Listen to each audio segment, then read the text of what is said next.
Curva a sua cabeça, irmão. Vamos orar mais uma vez.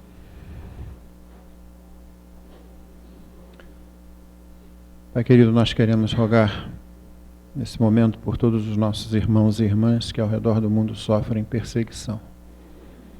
Especialmente nessa manhã nós queremos nos voltar para aqueles homens e mulheres missionários, cristãos locais que vivem em países muçulmanos e que durante este mês, esses 30 dias começados no meio dessa semana passada, estarão vivenciando a mais importante festa do islamismo, Senhor.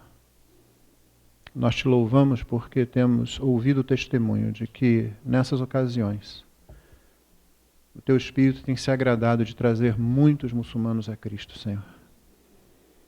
Nas várias circunstâncias ao redor do mundo, nos vários países, etnias, costumes, nações diferentes, o Teu Espírito tem impulsionado os Teus servos, tem encorajado, tem dado ousadia, tem dado discernimento, para que eles de forma intensa e autêntica compartilhem o Evangelho de Jesus. Te louvamos porque oportunidades têm surgido onde muitos muçulmanos têm procurado os Teus filhos para ouvir a respeito de Jesus, Senhor. Te louvamos, Senhor, porque mesmo nos lugares onde os ânimos se inflamam e muitos dos Teus servos são afligidos, ainda assim o Senhor tem dado testemunho da Tua graça e tem salvo pessoas, mesmo aquelas que infligem o sofrimento aos Teus filhos, Senhor.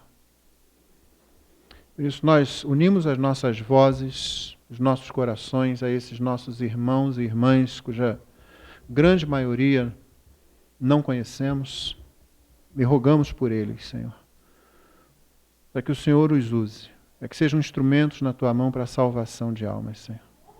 Especialmente nos voltamos para Guiné-Bissau, onde a Margarida está. Pedimos a Tua graça sobre a igreja guineense, a fim de que ela testemunhe com ousadia, com eficácia, com poder do Evangelho de Jesus. Pedimos pelos trabalhos que conhecemos ali, no Gadiola, em Tchete, em Tiumbé, em Bissau. Pai querido, que Tu levantes líderes na igreja, fiéis ao Evangelho, servos da igreja, Senhor, que disseminem a Tua palavra, Senhor, e que Tu os capacites, Senhor Deus, as demonstrações de poder, quando assim for da Tua vontade, diante do falso poderio que os demônios ali têm expressado muitas vezes, Senhor. Abençoa, Senhor, a Margarida, que lá está, os demais missionários que ali trabalham. Guarda-os, Senhor Deus, concede-lhes saúde para atuar e dá-lhes diligência, discernimento e sabedoria para agir e testemunhar ali, Senhor. Pedimos pela China e rogamos, Senhor Deus, pelas várias etnias entregues ao islamismo também ali.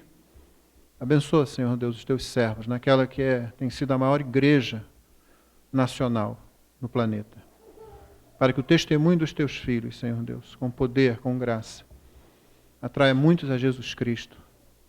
Abençoa a Rosângela, que lá está, juntamente com os demais membros da equipe de Fronteiras. Dá-lhes ousadia, dá-lhes sabedoria, Senhor, e abre as oportunidades, Senhor. Pedimos pelo Paquistão também, cuja realidade tem chegado até próximo de nós através da vida e do testemunho do pastor Jauíde Massi. Nós pedimos pela família dele, que lá está, e pela igreja que trabalha naquela difícil condição de sempre se comprometer com a morte cada vez que traz alguém a Cristo, Senhor. Nós pedimos pelos nossos irmãos.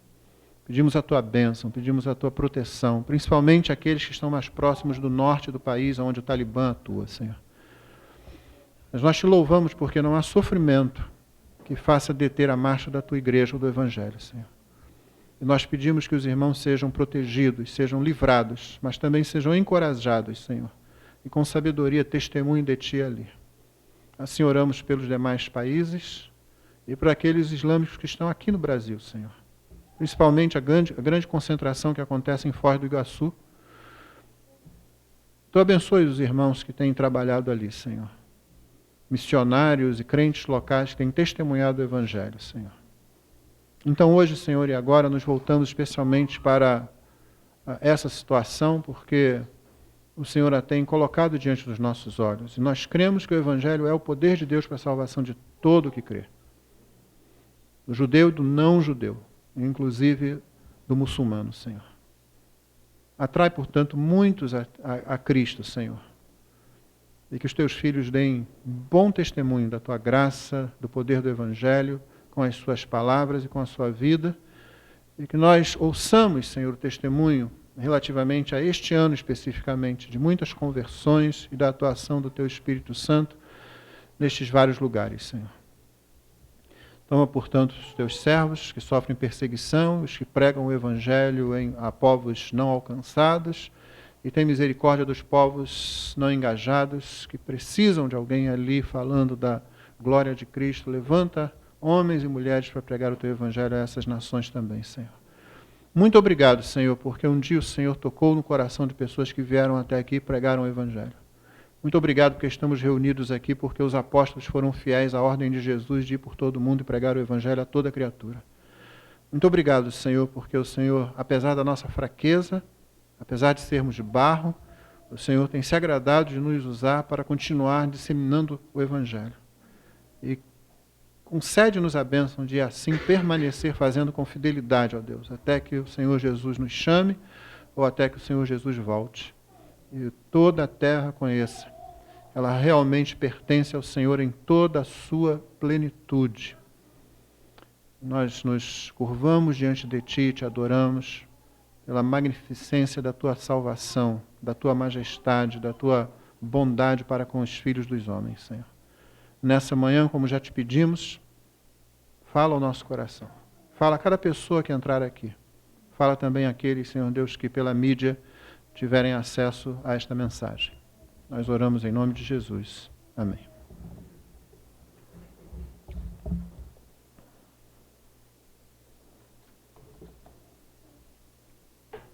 Atos capítulo 28, peço que você abra a sua Bíblia, vamos ler de 23 a 31.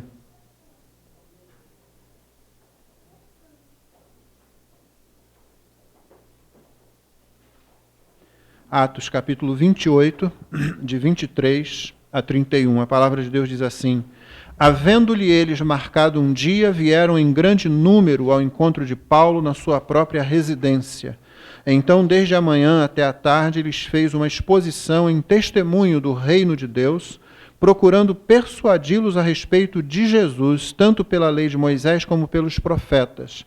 Houve alguns que ficaram persuadidos pelo que ele dizia, outros, porém, continuaram incrédulos. E, havendo discordância entre eles, despediram-se, dizendo Paulo estas palavras: bem falou o Espírito Santo a vossos pais por intermédio do profeta Isaías, quando disse: vai a este povo e dize-lhe: de ouvido ouvireis e não entendereis, vendo vereis e não percebereis. Porquanto o coração deste povo se tornou endurecido, com os ouvidos ouviram tardiamente e fecharam os olhos, para que jamais vejam com os olhos, nem ouçam com os ouvidos, para que não entendam com o coração e se convertam, e por mim sejam curados. Tomai, pois, conhecimento de que esta salvação de Deus foi enviada aos gentios, e eles a ouvirão. Ditas estas palavras, partiram os judeus, tendo entre si grande contenda.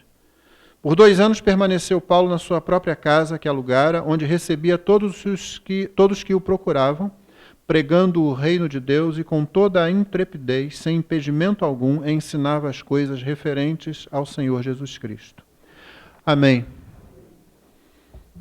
Concentramos nessa manhã no que Paulo diz no versículo 28, esta salvação de Deus. Paulo havia acabado de citar o profeta Isaías, aqueles líderes judeus, mais alguns que os acompanharam. Não eram alguns, na verdade, o texto diz que eles foram em grande número ao encontro de Paulo, e Paulo tinha acabado de citar o profeta Isaías, naquele texto que faz parte do relato da vocação profética de Isaías, Quando Isaías está no templo, no ano que morreu o rei Uzias, parece que havia uma ligação muito grande entre o profeta e o rei Uzias. O rei Uzias é uma história muito interessante. Talvez seja bom a gente atentar para isso e para o que levou o profeta, talvez, a estar naquele momento no templo. Uzias foi um grande rei, ele foi temente ao Senhor. Através dele, Deus tinha dado livramento a Israel e ele reinou um período bastante longo, durante 52 anos. Deus lhe deu muitas vitórias. E ele cresceu muito. Em todas as áreas do reino, ele administrou bem, ele guerreou bem, ele conquistou bem, ele fez uma fama para si que não vinha dele. O texto em Crônicas, no segundo livro de Crônicas, diz que o Senhor o abençoou e por causa disso ele foi engrandecido. Só que há um momento, como só ia acontecer com muitos de nós, infelizmente, há um momento em que isso que o Senhor legitimamente lhe deu, veio de Deus para ele, isso acabou num efeito contrário em Uzias. Ele se engrandeceu. E o que é interessante é que ele não foi após outros deuses. Ele não foi como Amazias, por exemplo, que, tendo conquistado uma grande vitória contra os edomitas, trouxe os deuses dos edomitas e daqui a pouco estava se curvando diante deles, oferecendo incenso. Não, Uzias não fez isso, não foi após outros deuses. Mas ele achou que ele era suficientemente bom para entrar no templo e oferecer incenso ao Senhor no lugar dos sacerdotes. O sumo sacerdote entrou acompanhado de 80 sacerdotes naquele momento, repreendeu o rei, disse que ele não podia estar fazendo aquilo, ele estava trazendo desonra sobre ele mesmo, inclusive, e que ele parasse de fazer aquilo naquele momento, e ele, do alto de sua grandeza, se indignou contra os sacerdotes, e no momento em que ele ia falar alguma coisa, a lepra lhe saiu na testa, e ele ficou coberto de lepra. E a partir daí, ele mesmo se apressou a sair do templo, e os sacerdotes insistiam para que ele o fizesse rapidamente, e passou o resto de sua vida numa casa separado. Jotão, seu filho, foi o governador efetivo do povo até a morte de seu pai. No ano em que Uzias morreu, então Isaías se encontrava no templo. Por que essa ligação entre Isaías e Uzias? Porque Crônicas diz que Isaías escreveu uma lamentação sobre Uzias quando este morreu. Não é uma afirmação que se faz a respeito de todo profeta e todo rei, num período em que o profeta está ministrando e o rei reinando. Mas se faz essa injunção a respeito de Isaías e de Uzias. E então talvez ele estivesse ali no templo bastante abalado e considerando todas essas coisas, como nós devemos fazer quando olhamos para uma circunstância dessa, em que você vê alguma coisa incompreensível. É a morte de Josias, por exemplo. Josias foi um rei reto diante do Senhor, que fez o que era bom, segundo a lei do Senhor. E, no entanto, a morte dele foi uma coisa estúpida, uma coisa sem sentido. O faraó veio passando perto das terras de Israel para ir combater um outro povo, nesse caso o faraó Neco, e Josias sai ao encontro dele, sem ter nenhum mandato de Deus, sem ter nada a respeito disso. O faraó diz, olha, eu não estou vindo lutar com você, eu não estou vindo guerrear com você, pelo menos não agora. Eu estou indo resolver outra coisa com outra pessoa, com outro exército, com outro país. Então não vem. Mas Josias foi e morreu. E você fica pensando sobre essas coisas assim, porque a gente tem uma tendência de ver propósitos específicos, irmãos, nas coisas que nos acontecem. Principalmente nas coisas que nos acontecem, que são muito boas ou muito ruins. Uma coisa muito boa acontece, você pensa, naturalmente, isso deve consistir da bênção de Deus e eu vou prosseguir. Naturalmente, isso vai permanecer. E, de repente, um rei tão bom quanto Josias morre estupidamente. Ou então, se acontece uma coisa ruim, uma coisa que traz aflição, uma coisa que traz dor, você pensa, bom, isso, Deus tem um propósito nisso. Só que a gente já quer colocar o propósito lá na frente. Você quer poder pensar assim, bom, quando eu passar por alguma coisa, isso vai justificar o que eu passei lá atrás. Então, quando acontece alguma coisa lá na frente, você diz, então foi por isso que aconteceu aquilo. Você já não se pegou pensando assim, não? Já não ouviu testemunhos assim? Irmão, aconteceu isso na minha vida, e lá na frente aconteceu isso, aí eu entendi por que aconteceu aquilo, e a gente fica tentando autenticar e justificar os atos de Deus na nossa vida com alguma coisa que supostamente aconteça lá na frente, e quando não acontece nada? E quando você não consegue fazer esse link?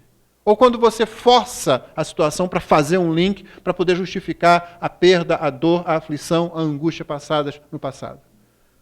É porque geralmente a gente esquece que há um propósito muito evidente, muito claro que Deus tem, e que a gente geralmente não gosta muito dele.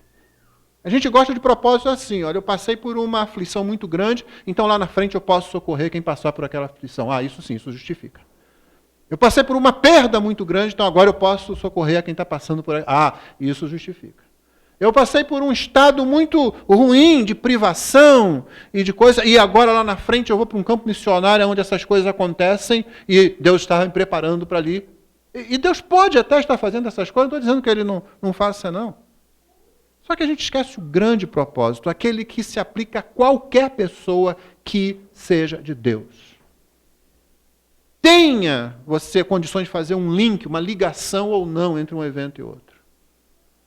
É o propósito de fazer Cristo ser formado em nós. Isso Deus está fazendo o tempo todo. Isso deve ser a coisa mais almejada, mesmo que lá na frente não aconteça nada que justifique qualquer coisa boa ou ruim que tenha acontecido. Deus está formando Cristo em você. A cada dia que passa, você está se tornando um cidadão do céu. Ele está formando um cidadão do céu. E esse cidadão do céu precisa ser parecido com Cristo. Então não fique procurando e preocupado em fazer ligações, não. O fato é que o Isaías estava ali, talvez considerando todas essas situações, daquele grande rei que terminou daquela forma tão triste. O Senhor lhe aparece, lhe chama, faz um chamado, lhe dá uma missão, e a missão dele não é uma missão muito bonita, não é muito gostosa, porque ela consiste em falar a um povo que ele sabe que não vai ouvir. Em falar a uma nação que ele sabe que vai rejeitar, inclusive porque o próprio Deus está operando de certa forma isso. Deus está deixando o povo, vai deixar o povo entregue ao seu coração endurecido. E é por isso que Paulo, depois de ter um encontro com aquela liderança do povo judeu em Roma, e passar uma manhã toda fazendo o quê? Uma exposição em testemunho do reino de Deus. Mas Paulo não estava fazendo uma aula de teologia sobre o reino de Deus, ele estava dizendo o reino de Deus se cumpre em Jesus, e é por isso que o texto diz que ele procurava persuadi-los a crer que Jesus era o Messias, o cumprimento, a própria presença do reino no meio do mundo, da criação, inclusive do povo de Israel. E depois de passar a manhã toda nessa argumentação, em que ele respondia dúvidas, em que ele anunciava os atos e palavras de Cristo, o povo fica em conflito, uma parte vai embora crendo, mas uma grande parte vai embora não crendo. E quando Paulo olha para aquilo, você viu na semana passada, que quando ele diz isso, bem falou o Espírito Santo, aos vossos pais por intermédio do profeta Isaías, ele cita esse texto, que foi o texto lá que Isaías ouviu de Deus a respeito da missão dele. Foi o texto que Isaías ouviu dizendo que seria uma missão que não teria o êxito que se esperava. Quando Paulo cita isso, nós vimos na semana passada, ele não estava de forma alguma com raiva do seu povo. Nós lemos Romanos 9. Você viu quais eram os sentimentos de Paulo? Ele diz, eu mesmo desejaria ser anátema, separado de Cristo, se isso trouxesse salvação ao meu povo. Você pode se aprofundar nisso se você ainda ler, ainda num outro momento em Romanos, quando Paulo diz ainda assim, irmãos, a boa vontade do meu coração e a minha súplica a Deus a favor deles, ele está falando do povo de Israel, do seu povo, são para que sejam salvos. Porque lhes dou testemunho de que eles têm zelo por Deus, porém não com entendimento. Eu li Romanos 10, 1 e 2. Então, os sentimentos de Paulo não são sentimentos de raiva, de oposição, são sentimentos de compaixão. O que ele está constatando aqui é aquilo que os teólogos chamam de história da redenção. Cristo vem através do povo judeu, para o povo judeu rejeita Cristo, e a salvação vai para os gentios se espalhando, mecanicamente é assim que ela acontece, intencionalmente o povo de Israel, desde a chamada a Abraão, sempre teve um chamado para ser bênção para as outras nações. Só que a nação como nação rejeita. Não quer dizer que um judeu não vai ser salvo, quer dizer que a salvação não está mais restrita ao povo, à nação de Israel, ela agora sai dali e ela vai adiante. Mas Paulo vê com tristeza que o seu povo acaba cumprindo aquilo que o profeta disse que aconteceria.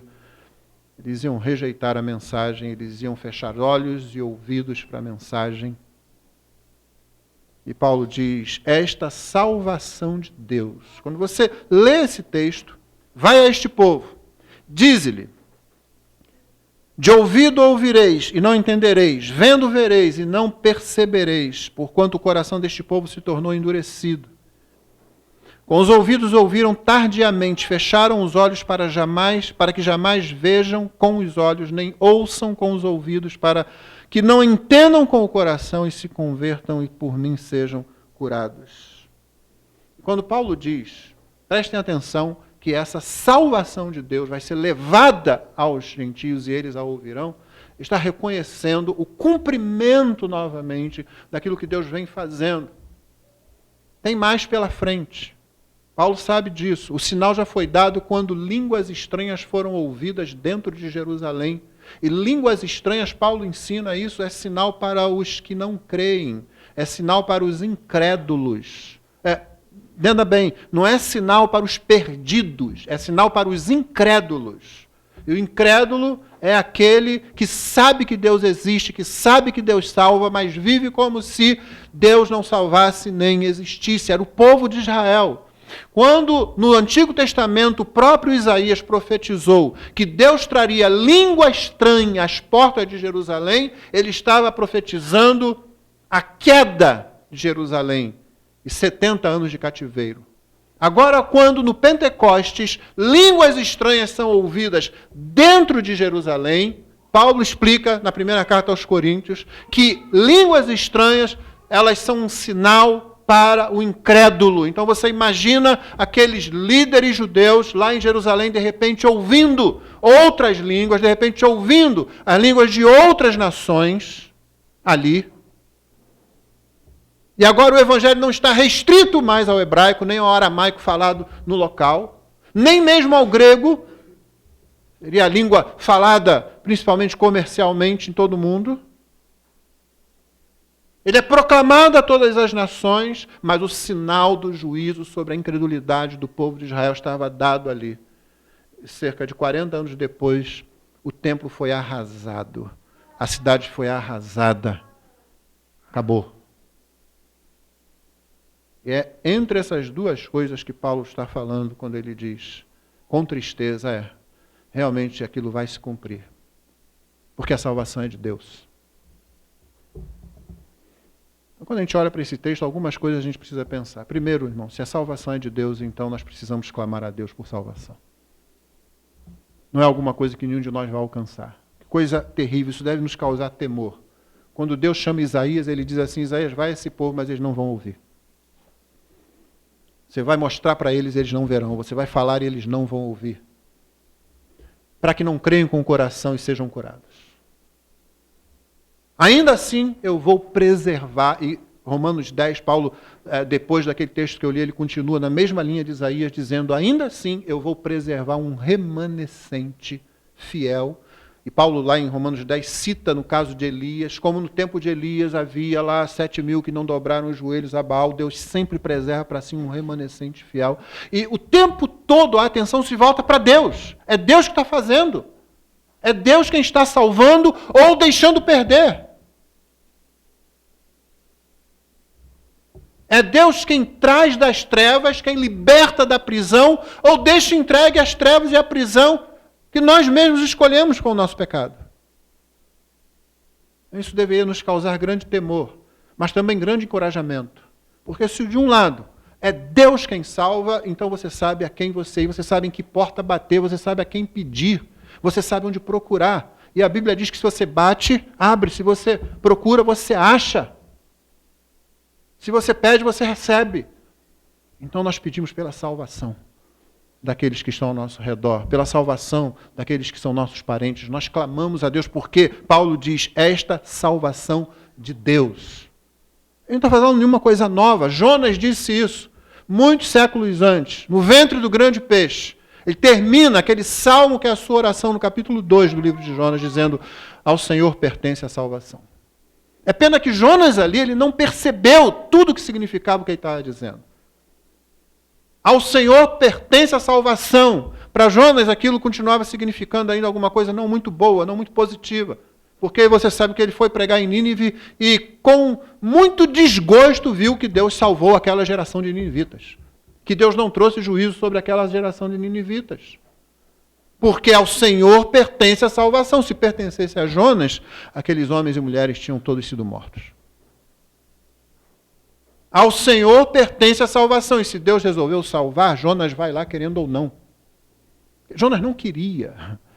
É muito interessante quando eu ouço alguém que diz assim, Deus respeita o nosso livre-arbítrio. Né? Primeiro está usando a palavra livre-arbítrio sem entender a expressão. Não consegue fazer diferença entre livre-arbítrio e livre-agência. Nem sabe o que é isso. Nem sabe. Fazem uso comum, uso corriqueiro da expressão. Liberdade de escolher. Deus respeita muito o livre-arbítrio. Em Êxodo 34 você ouve Deus dizendo assim, olha, ninguém cobiçará a tua terra. Quando tu deixares as fronteiras e te reunires nas cidades das festas, ninguém ao redor vai cobiçar a tua terra. Ele não disse ninguém vai invadir porque eu vou botar uma cortina de fogo. Ninguém vai entrar porque eu vou causar um terremoto que vai fazer uma fissura tão grande que ninguém vai atravessar. Ele disse, ninguém vai cobiçar, é uma ação do Espírito no coração humano.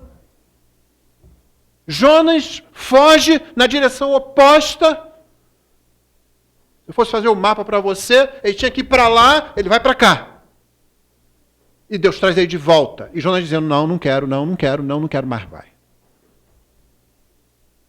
Então, irmãos, tenhamos temor diante de Deus, mas também tenhamos confiança, porque a gente pode chegar e pedir, Senhor, salva. Salva muçulmanos. Salva cristãos liberais. Salva políticos no nosso país. Mas isso deveria também nos criar temor, porque nós percebemos que nós não temos a menor diferença para aqueles que se perdem. Você já pensou nisso? Há sempre uma espécie de orgulho que fica lá no fundo da nossa mente, achando que de alguma forma, alguma coisinha... Não. Você e Judas são o mesmo patamar.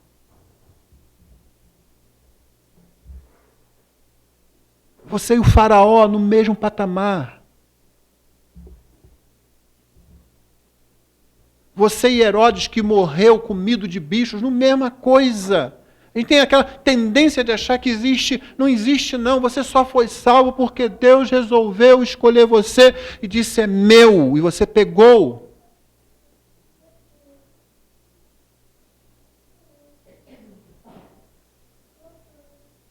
Pegou. Tirou você. Você não podia fazer nada. Porque é a salvação de Deus.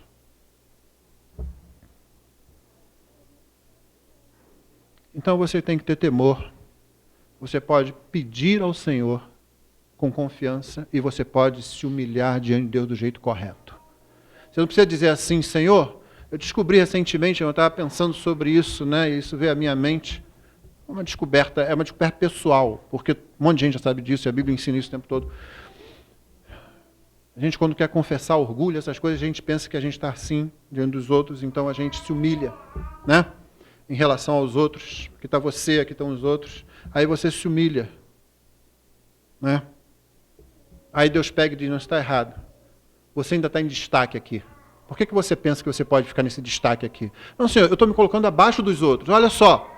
Não, abaixo dos outros ainda é alguma coisa. Ainda é um foco em você. Ainda tem alguma coisa em você. Aí Deus pega e faz assim, não, ó, fica aqui. Você não é diferente, você é igual. Você é a mesma coisa. Eu encerrei a todos debaixo do pecado para usar de misericórdia com quem eu quiser usar misericórdia. A salvação é de Deus. Por isso você pode clamar ao Senhor por salvação. Por isso você pode temer diante do Senhor. Por isso você pode se humilhar diante do Senhor com propriedade, porque a salvação é dele. E se a salvação é dele, irmãos, ela tem que ser anunciada também do modo como Deus quer que ela seja anunciada. Você viu como ela é anunciada? Ela é anunciada com palavras e com atos. Porque se fala de ouvir e de ver. O povo de Israel havia cegado seus olhos e havia tapado seus ouvidos, porque a proclamação do Evangelho vem de forma audiovisual. Deus já usava PowerPoint muito antes de todo mundo. Ele colocou isso na natureza, na criação, ele colocou isso nos atos humanos, inclusive atos humanos de pessoas que não conhecem. Você já encontrou pessoas não cristãs que são melhores do que pessoas cristãs? Por quê? Duas razões básicas. Primeiro, que nós temos uma percepção errada. Nós achamos que o Evangelho existe para mudar comportamento. É por isso que existem aqueles religiosos dentre nós, né? A gente chama de legalistas também.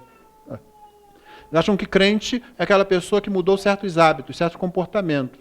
Mudou certas palavras, certas roupas, mudou certos cortes de cabelo e essas coisas assim.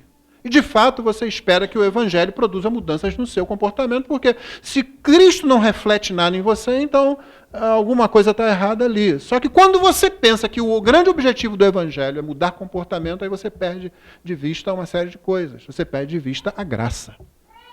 Que Deus distribui os seus dons gratuitamente, soberanamente. É distribuição. E por isso você vai encontrar pessoas não crentes que receberam de Deus dons, porque a gente tem a tendência de achar que aquilo que as pessoas são e que nós mesmos somos e as pessoas são. Não, nós recebemos e elas receberam. O que cada um faz com o que recebeu de Deus é um caso entre a pessoa e Deus e ela vai prestar contas daquilo. Mas quando você vê uma pessoa que você diz, olha, aquela pessoa é muito melhor do que aquele crente. Aquele casal é muito melhor do que aquele casal crente. Não fique espantado achando, olha, viu? A conclusão tola a que alguns espertos aí chegam é, bom, o Evangelho não faz tanta diferença assim, né? Porque olha só, aquela pessoa lá não é crente, tem um casamento muito melhor do que aquele pastor. E aí? Ah, então, viu? Não, qual é a palavrinha que vem? Não funciona. A gente está procurando alguma coisa que funcione. Deus está procurando alguma coisa que salva. Não que funcione, não. Como se a Bíblia tivesse aí, como se o Evangelho tivesse aí para funcionar. Ah, agora nós melhoramos. E aí você cria certos padrões, não é? Certos padrões de comportamento. Se encaixar ali, é crente. Se não se encaixar ali, não é mais crente, você perde a visão completamente. Eu não sei como essas pessoas conseguem ler a primeira carta aos Coríntios, porque quando você vê a descrição daquilo que Paulo chama de igreja, daqueles que Paulo chama de santos e santificados em Cristo, daqueles de quem Paulo diz, não vos falta nenhum dom espiritual, ia deixar esse pessoal meio maluco. Ele diz, não, peraí, esse pessoal não pode ser crente. Não pode. Olha só o que eles estão fazendo na ceia, gente. Olha a atitude dessas mulheres em relação ao culto. Olha esse pessoal aí que tem esses dons, como é que eles se mostram superiores aos outros. Olha o grupinho formado, um outro grupinho. Olha um camarada vivendo uma vida imoral dentro da igreja, ninguém faz nada. Não, isso não pode ser igreja. Se eu estou lá, eu não faço parte dessa igreja. E Paulo ia dizer assim, por que não? Foi você que se colocou numa igreja? Quem colocou você numa igreja? Quem tirou você das trevas, da cegueira, da morte e colocou dentro do povo de Deus? Foi ele, não foi você. Nossa visão é curta, irmão. Nossa visão é sempre curta. Então, a primeira coisa é essa. A gente tende a pensar que o Evangelho muda comportamento. O Evangelho não muda comportamento. E muda comportamento. Não tente procurar por aí, não. Não é esse o objetivo. E a segunda coisa é que aquela pessoa que está lá fora, que vive aquela vida, né? Então antes de a gente concluir, não funciona, não adianta nada e tal, como se o grande objetivo fosse mudar comportamento social, mudar comportamento e relacionamento, aquela pessoa, assim como você, recebeu essas coisas de Deus. recebeu isso como dádiva.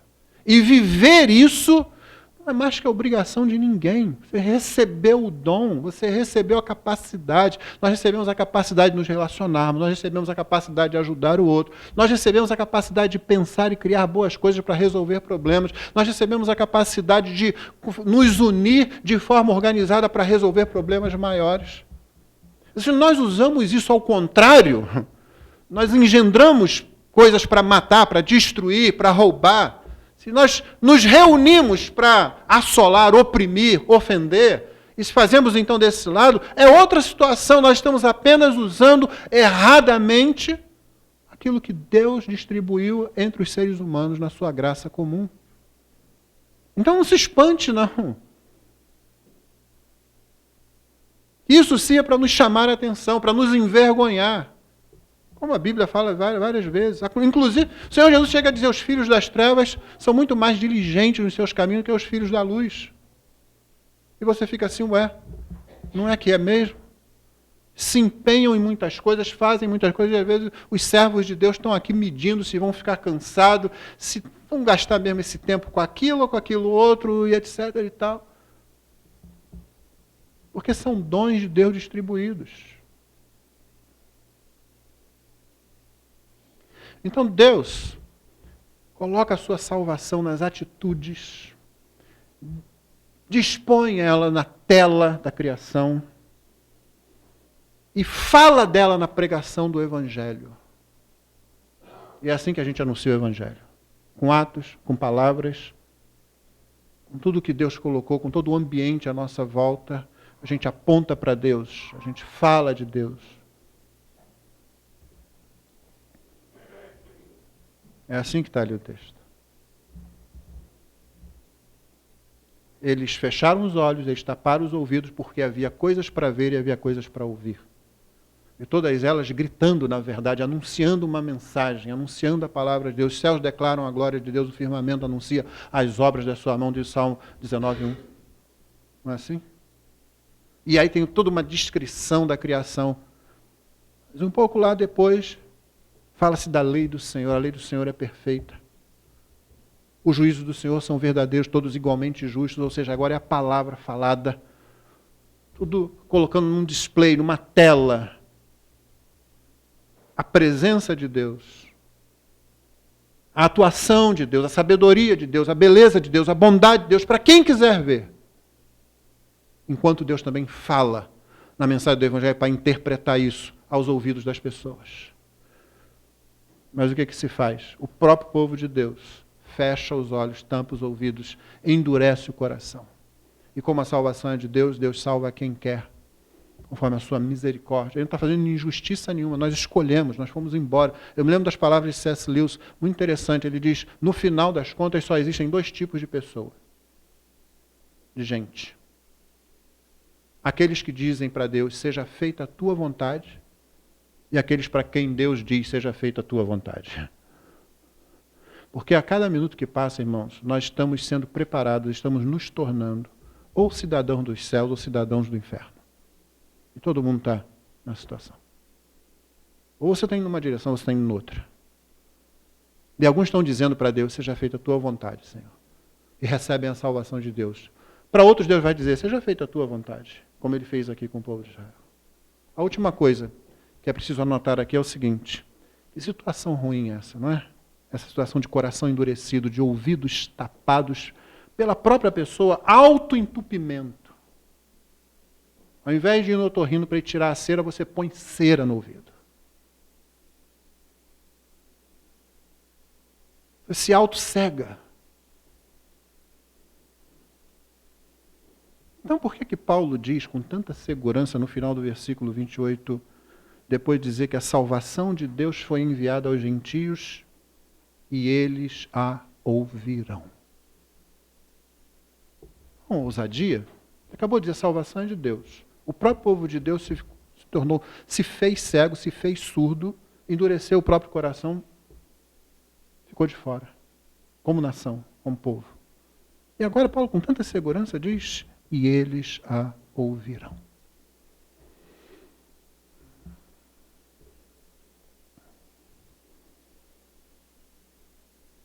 Não sabem que algumas curas acontecem através de transplantes. Inclusive, alguns tipos de cegueiras são curados através de transplantes de algumas das partes dos olhos. E assim se dá com o corpo todo. É basicamente uma troca. Alguém perde para outro receber.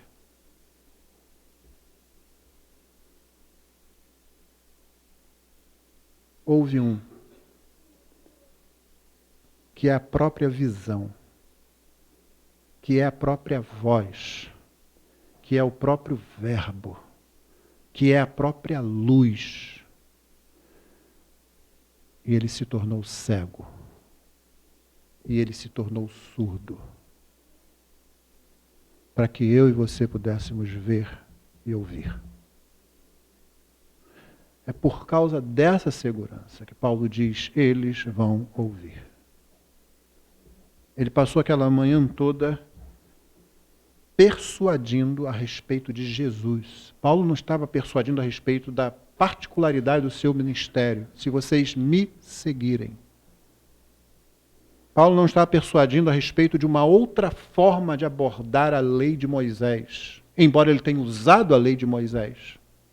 Ele não estava persuadindo a respeito de um outro modo de encarar as profecias, embora ele tivesse usado as profecias. Paulo estava tentando persuadir aquelas pessoas a respeito de Jesus, tanto pela lei de Moisés como pelos profetas. E se ele fala da lei, se ele fala dos profetas, ele vai dizer, olha, ele se tornou servo para que nós pudéssemos reinar. Ele se tornou cego para que nós pudéssemos ver. Ele se tornou surdo para que nós pudéssemos ouvir. Ele se tornou doente para que nós fôssemos curados. É aquilo que está ali. O chamado de Isaías dizia o seguinte, para que não entendam com o coração e se convertam e por mim sejam curados. Mas é no próprio livro de Isaías, no capítulo 53, que é dito do Messias, do servo sofredor, pelas suas pisaduras fomos sarados. O castigo que nos traz a paz estava sobre ele. Ele se torna tudo isso aqui para que eu e você possamos ver, ouvir, falar. Ele se torna doença para que a gente se torne saúde. Ele se torna perdição para que a gente se torne salvação. Ele se torna pecado para que a gente se torne santo. Ele leva sobre si as nossas iniquidades. É por isso que nenhuma mensagem não pode fazer menção de Jesus e ainda pretender ser mensagem do Evangelho.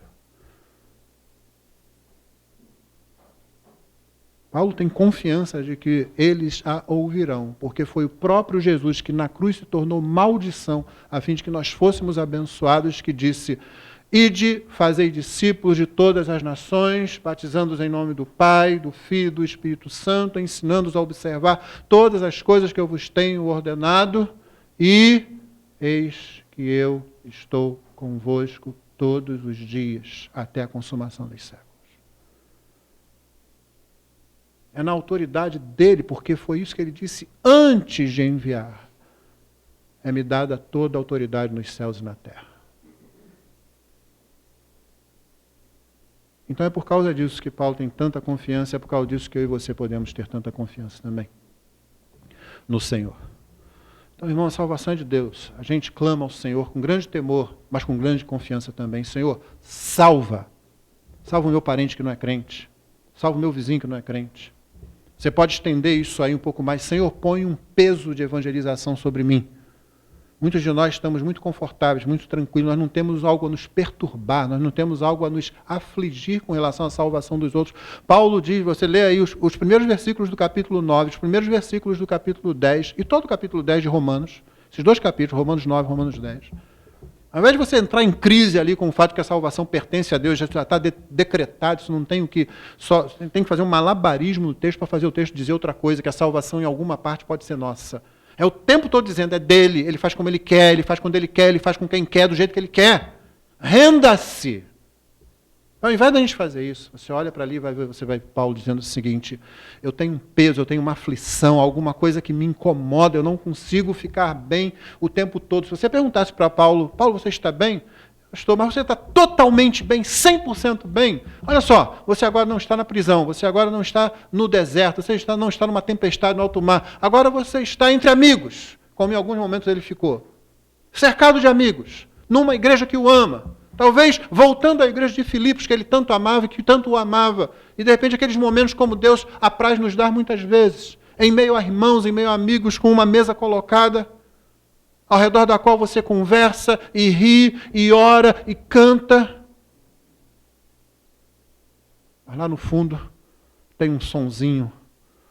Há pessoas perdidas. Há pessoas perdidas. O meu próprio povo, minha própria nação, como nação rejeitou. Então tem um peso, existe um peso. Peça um peso de evangelização. Senhor, me coloca um peso, um incômodo. Porque senão a gente fica confortável demais. Irmão, confortável demais nunca é bom. Se está confortável demais, tem alguma coisa errada. Porque aqui ainda não é o céu. A gente está confortável demais aonde não é os novos céus e a nova terra. Alguma coisa está errada com a gente. Então peça peso de oração. Senhor, eu não tenho essa preocupação de Paulo. Eu não estou tão incomodado assim com aqueles ao meu redor que estão se perdendo. Então você pode pedir a salvação e você pode pedir peso de evangelização, incômodo de evangelização sobre si mesmo. Você pode fazer isso também com grande confiança. Aquele pecador empedernido, ou aquele que eu particularmente considero o pior de todos, o apático, aquele que diz, não, tudo bem, não é legal e tal, nunca entra, nunca percebe o grande perigo em que está, mesmo esse pode ser salvo, porque a salvação é de Deus. Então você vai com mais confiança. Além disso, você vai com confiança também, porque o que é pedido de você, o que é demandado de você é que você pregue a palavra. Não é que você garanta resultados. Se a salvação é de Deus, então pertence a Ele. A salvação de quem quer que seja. Os resultados são dele. Eu não tenho que me preocupar com resultados, eu não tenho que fazer dar certo, eu não tenho que fazer funcionar. Já funciona muito bem. Será sempre perfume de vida para quem é salvo e cheiro de morte para quem é perdido, para quem se perde. Eu tenho que anunciar o Evangelho, é isso que eu tenho que fazer. É isso que eu preciso fazer.